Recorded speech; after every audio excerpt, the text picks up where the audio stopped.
And now you have the New York Times, Corey.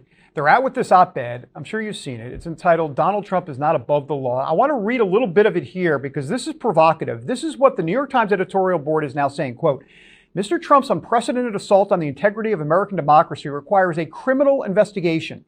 The disturbing details of his post-election misfeasance, meticulously assembled by the January 6th committee, leave little doubt that Mr. Trump sought to subvert the Constitution and overturn the will of the American people.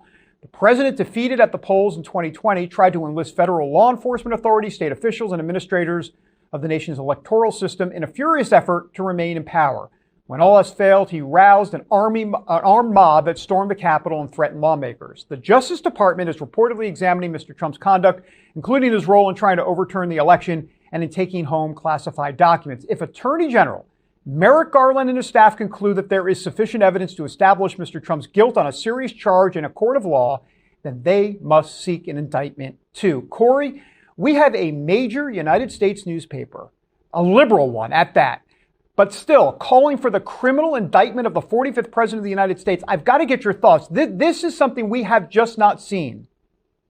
David, they want to be the judge and the jury. They don't have the facts, but they want to prosecute someone based on hearsay. This is the same publication that received the Pulitzer for the Russian hoax narrative that they stood by. This is the same publication where they said, give us Donald Trump's tax records and we will publish them, even though it is 100% illegal. We don't care about the legality because we are the press. And what we have seen is the press, unfortunately, David, time and again, has perpetuated narratives which are not true against this individual and many others. And they've done so at the expense of their own credibility. And now what we're seeing is, regardless of the facts, they don't want to talk about the facts. They simply want to talk about prosecuting somebody without all the evidence coming to bear. And in this country, David, unlike others, you are innocent until you are proven guilty, but not in the eyes of the media.